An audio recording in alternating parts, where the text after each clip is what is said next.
जय जोहार, जय छत्तीसगढ़, जय भारत। दोस्तों, मैं जदुनंदन प्रसाद वर्मा, डीजे वर्मा, जैविक कृषि फार्म, नगर पंचायत मल्हार, बिलासपुर, छत्तीसगढ़ से हूँ। आइए दोस्तों, आज हम आपको पैरा की महत्व के बारे में बताते हैं। दोस्तों, अभी खरीफ फसल में धान की कटाई चल रहा है, जिसमें पैरा जो है मिलता है, धान का फसल अवशेष पैरा, और किसान उसको अनावश्यक जला देते हैं। बार बार विभागों से हिदायत दी जाती है कि पराली न जलाए, इससे पर्यावरण प्रदूषित होता है, ऐसा हमेशा सूचना देते हैं। और अभी सूचना जारी हो गया है, ख़ास करके दिल्ली और उत्तर प्रदेश में। तो मैं छत्तीसगढ़ के किसानों से भी निवेदन करता हूँ, कृपया पैरा को नहीं जलाएं। पैरा को अपने खेत में इस तरह से बिछा दें। पैरा बिछाने के बहुत फ़ायदा है दोस्तों।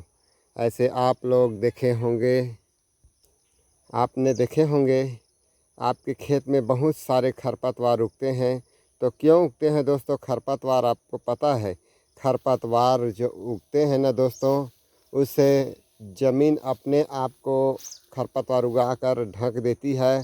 और जब खरपतवार से ज़मीन ढक जाती है तो वहाँ पर बहुत सारे सूक्ष्म जीवाणु उत्पन्न होते हैं, जो धरती के इम्यूनिटी को, उपजाऊ पावर को बढ़ाता है। तो दोस्तों, अगर आप नहीं चाहते कि खरपतवार उगे, तो आपको उसके एवज़ में इस तरह से फसल अवशेषों से अपने खेत को ढकना पड़ेगा। इससे दोस्तों, जो मित्र जीव है ज़मीन अंदर मिट्टी में संरक्षित रहते हैं और मिट्टी की गुणवत्ता को सुधार करते हैं। और इससे जो है फसल उत्पादन बहुत अच्छा होता है। दोस्तों, आप देख सकते हैं, हम अपने खेतों में इस तरह से काम कर रहे हैं दोस्तों। इससे जो है हमारे फसल का अच्छा बढ़वार होता है, अच्छा उत्पादन मिलता है दोस्तों। तो अगर आप अपने फसल अवशेष से ज़मीन को ढक देंगे दोस्तों, तो आपके खेत में खरपतवार नहीं उगेंगे और आपके ज़मीन के गुणवत्ता जो है बढ़ता रहेगा। पहले क्या होता था दोस्तों, सबके घर में गौवंश था, और गौवंश होने से जो ये पैरा जो है उसको खाती थी, और उसके अवशेष जो है, जैसे गोबर है या उसके साथ में कचड़ा, जिसे घुरुआ में डाला जाता था और उसे फिर खेतों में ला करके डाल दिए जाते थे, जिससे फसल उत्पादन अच्छा होता था। तो दोस्तों, अब आप गौवंश नहीं रखे हैं, जो भी किसान नहीं रखे हैं, वो तो कम से कम एक तो कोशिश करें गौवंश अपने घर में रखने का। अगर आप नहीं रख रहे हैं तो इस तरह से पैरा को अपने खेत में फैला दीजिए। जैसे आप अपने खेत में पैरा छोड़ देंगे, तो जो आप गौवंश को छोड़ दिए हैं खुले में, वो जा कर के आपके खेत में खाएंगे। वहाँ पर गौमूत्र और गोबर का त्याग करेगा दोस्तों, तो वो भी अपने खेत के लिए बहुत फ़ायदेमंद होगा। और ये ज़मीन ढके रहने से वहाँ पर जो जीवाणु है, मित्र जीवाणु है, उनका वृद्धि होता रहेगा। तो आप पैरा को नहीं जलाए, यह मेरा आप सभी किसानों से हाथ जोड़कर अनुरोध है। इसे आप अपना जिम्मेदारी समझ के अपने पैरा को अपने खेत में फैला दें। ये मत समझे कि सरकार हमें अनावश्यक पैरा जलाने से रोक रहा है करके। अगर आप वर्तमान में तत्काल अगर धान या गेहूं या कोई भी फसल लगाना चाहते हैं, तो थोड़ा मेहनत करके, थोड़ा खर्चा करके अपने खेत के मेढ़ों में इस पैरा को रख दीजिए। क्योंकि जो अपने खेत के मेढ़ है, उसमें जो कचरा होते हैं वो भी कंपोस्ट वहाँ पर हो जाएगा, और फिर वहीं से वो खाद बन के आपके खेत में आ जाएगा। आप उसको बाद में खेत में भी डाल सकते हैं।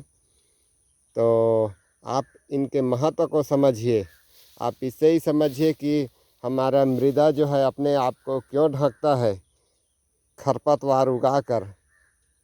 अगर आप उस कार्य को समझ जाएंगे दोस्तों, तब आप पैरा का महत्व को समझेंगे। हम सालों से अब ये काम करते आ रहे हैं दोस्तों। अभी अत्यधिक यूरिया के प्रयोग से या रासायनिक खाद कीटनाशक के प्रयोग से कहा जाता है दोस्तों, और सही बात है कि हल भी नहीं चल रहा है। जो 25, 30, 35 HP का ट्रैक्टर चल रहा था, वो अब 50, 55, 60 HP का ट्रैक्टर आ गया है दोस्तों। इसलिए कि हमारा मृदा जो है हार्ड हो रहा है। तो अगर आप इस तरह से करेंगे दोस्तों, मैं आपको बताना चाहूँगा।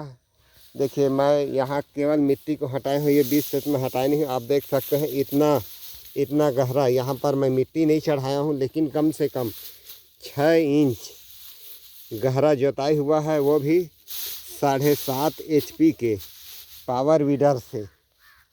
मात्र 7.5 HP के पावर वीडर आपको मैं पास में ले जा कर के बताना चाहूँगा, और देखेंगे आप कि कैसे 7.5 HP का छोटा सा मशीन, जिसे खेत में चलाने से मिट्टी जो है कड़क नहीं होता, दबता नहीं है, और मिट्टी जो है एकदम भुरभुरा मुलायम होता है दोस्तों। ये देख सकते हैं, ये मिट्टी एकदम भुरभुरा और कम से कम 6 इंच का जोताई हुआ है इस हमारे छोटकू ट्रैक्टर पावर वीडर। ये देख सकते हैं, इससे 6 इंच की जोताई मेरे खेत का हुआ है दोस्तों। कारण यही है कि मैं अपने मृदा को हमेशा ढक के रखता हूँ, जिससे हमारा मृदा जो है एकदम कोमल मुलायम है, क्योंकि इसमें केचुआ और अनेक प्रकार के मित्र जीव जो है यहाँ पर है, जो ज़मीन को मुलायम रखे हैं, जिसके वजह से ये कन्हार मिट्टी जो भारी मिट्टी है वो भी कोमल हो गए हैं और बढ़िया से जोताई हो रहा है दोस्तों।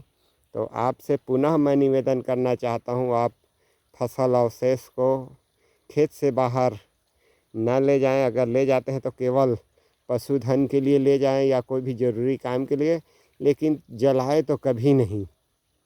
यही आपसे निवेदन है दोस्तों। इसी के साथ दोस्तों मैं अपना वीडियो यहीं समाप्त करना चाहता हूँ, यह बताते हुए। आप देख सकते हैं 2 साल होने वाले हैं मेरे सेव, अभी 2 साल हुआ नहीं है। और इसी वजह से जो हम पैरा बिछाए रहते हैं और ऑर्गेनिक खेती करते हैं, इस वजह से कम 10 फीट हाइट हो गया है दोस्तों। आप देख सकते हैं। तो जय जोहार, जय छत्तीसगढ़, जय भारत।